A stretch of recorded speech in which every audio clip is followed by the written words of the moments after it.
Okay, so Beyonce just came in. Um, I'll tell you in a sec what it is. I'm writing it down. Well, what's worse, being jealous or crazy? We'll get into that. Okay, so in terms of this, which is the water sign for this elements of spirit, this is the elements of spirit for the week of September 17th, 2017. This is the reading for the element of water, which includes the sun signs of Cancer, Scorpio, and Pisces. We had a Pisces full moon. We're about to hit that Virgo new moon, so there is some good juicy Pisces energy in the air. There's actually a lot of water, both last week because of all the flooding that was going on, but there was also, and the hurricane stuff, but there was a lot of empathic overload, empathic flooding that was also going on, which was making people very emo and emotional and intense. And let's just see what comes with this. What's worse, being jealous or crazy? That's what came in through the water sign. What else do you have to say? If you haven't listened to the ether readings, go back and check it out now. We're talking about the pressure I feel can be relieved by consciously balanced action. That's the ether affirmation. So now we're diving into what's up with the water sign about this consciously balanced action, this pressure that we're feeling throughout this week as we approach Virgo new moon, and then carry it over into Libra equinox, first day of Libra, September fall equinox. So what is this going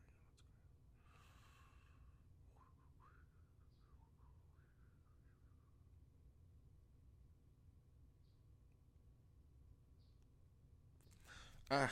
I mean, thanks, guides. I love the way my guides work. I'm trying to shake the video out of my head, but it's a message straight from Queen Bee. So the idea is, so they show me her in that really dope, amazing, yellow Oshun dress in the hold up video, and she's going and she's got her baseball bat and she's banging all this shit up. And, all it says here is just, in this case,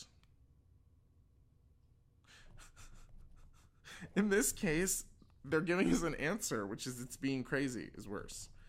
Being crazy is worse. Being jealous, more sincere. Because what they show is in this video, I'm like, what's going on? Why are you showing me hold up? Why are you showing me this video? Lemonade came out a little while ago. But they're like, she seems angry and empowered by all of this stuff that she's doing. And yes, I get that's the message of the video, but the message I'm getting is she's sad.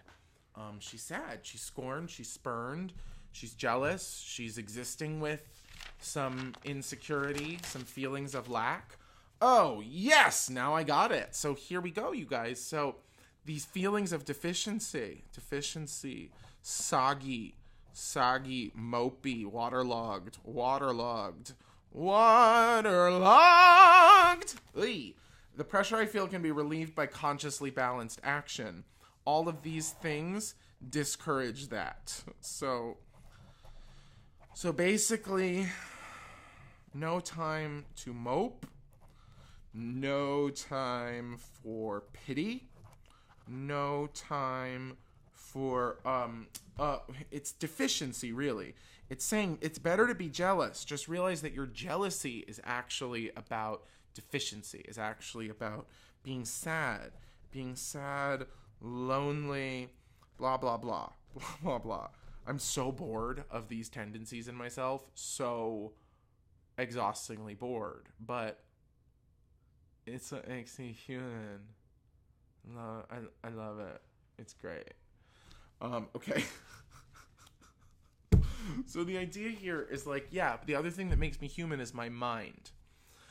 If I'm moping, if I'm feeling sorry, I'm not working, not acting, not being practical. Not being practical. I'm trying to not go into my nose so much. Not being practical. Moping. It's not practical to mope. It's my sister, who's a brilliant psychologizer. She always said to me that, like, primary emotions are great. Secondary emotions are worthless. They are only worthwhile as signs that you're being triggered and that you need to do a little work to get back to that primary emotion. So moping, there's so many beautiful, brilliant, what's it called? Algorithms. No, what's it called? The acronyms for fear and for anticipation and for, all of the reasons why you can be depressed or what worry is and all that stuff. That stuff comes to me in sessions, but I tend not to make memes about it because I don't know, because I'm playing Tomb Raider, I guess. But not moping, if you're moping, you're not being practical. If you're feeling sorry for yourself, you're getting waterlogged, you're getting soggy, you're getting deficient. And the idea is that we have these amazing human minds which can tell us when we're having a primary or a secondary emotion. So the idea of the moping is that you're not doing something, you're having feelings about something that you're doing, or you're having feelings about something that isn't going the way you think it should feel. So we're boom, boom, boom, boom. As opposed to like, I feel pressure, ether reading, therefore I'm going to consciously take some balanced action to relieve this pressure. For us, for the water signs this week, the mopiness, the waterloggedness, the empathic overload, the flood of everything that has happened since the Pisces full moon, is surely going to try to make us not act, to make us stay where we are, to make us not do anything. The pressure I feel can be relieved by consciously balanced action. But if all I'm focusing on is how the pressure I feel is making time slip by, then I've completely forgotten about action. I'm actively feeling feelings about everything that's passing me by. That's going to be great and useful, right? And what I love about this is that there's not... Wait.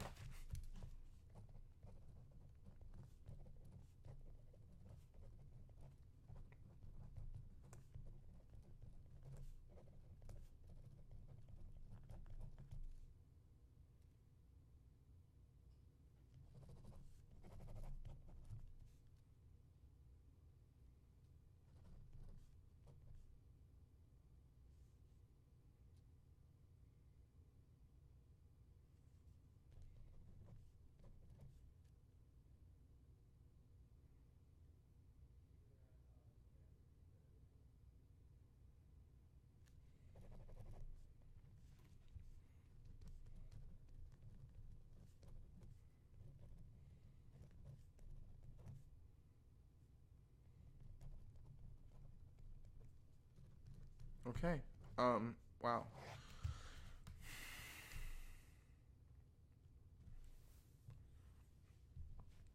Use this as you will. There's no time to feel sorry for myself. No time. I choose to change my vibration now. That's what's so interesting is that the ether reading was saying to us is there's infinite opportunity to choose and change available at all times. But in this, someone said to me the other day, don't worry about everything that's going on outside in the world. Everything will change in balance. Mother Nature has her perfect balance. Yeah, right. But she may have to swallow us whole to get our perfect balance. And what I always say is if you're so overwhelmed and paralyzed by doing the thing which needs to be done, just do fucking something. Do anything at all. That's where this is coming from. Not to add to the pressure, but just a reminder that we don't need to talk about our moping anymore. There's no time for that. There's no time for that. I may say this to you again next year, 5 years from now, 10 years from now, because there will never be any time for us to feel sorry for ourselves. If we are, then we're forgetting the power that we have to change every opportunity. Oh, good thing there's an affirmation for that. There's no time to feel sorry for myself. No time. I choose to change my vibration now. Guess what? If you don't change your vibration, nobody cares. You lose out. We all lose out. But we can't afford to wait for you to change in order to change ourselves. There's no time to feel sorry for myself. No time. I choose to change my vibration now. I go from wherever I fucking was to wherever I want to be now. Or I go from wherever I was to somewhere that is slightly more vibrationally aligned with my reality. What does that mean? It means find something that you love in yourself. Find something that you accept, as opposed to resisting whatever the frequency you're vibing with right now. First, start by accepting it, being like, I'm feeling sorry for myself. I acknowledge that. But you know what? There's no time to feel sorry for myself. No time. I choose to change my vibration now. Simply from feeling sorry for myself to not. Big whoop, right? Was it so hard? Just not going to do it anymore. Just don't do it, at least this week. Maybe it'll be harder next week, but like, you always have a choice to change your vibe. So one thing we can change. P.S. If you're sensing any irritation within me, it's not with you. It is with the complex of neuroses that we know as Michael Domitrovich. But again, I also feel like this is fire in me. I'm doing everything I can to take these practical steps to make as many, healthy, balanced changes, conscious action changes, choices as I possibly can. And I feel like it's working a bit, which is making it all too clear to me what else I want to change, the tendencies and behaviors which I don't like. And if you go back to the fire reading, revelations from way back when about like, well, I don't want to be that person anymore. I'm done being with that person, but I will accept and acknowledge that those traumas and the confining structures which they built inside of me were almost like the scaffolding, the stents along which my own skeletal system grew in order to hold me up as a grown-ass man. I love you. Your affirmation once more. There's no time to feel sorry for myself. No time, period. I choose to change my vibration now. I love you. See you next week. Join me on the 22nd for the equinox. Facebook.com/edible spirit. Bye.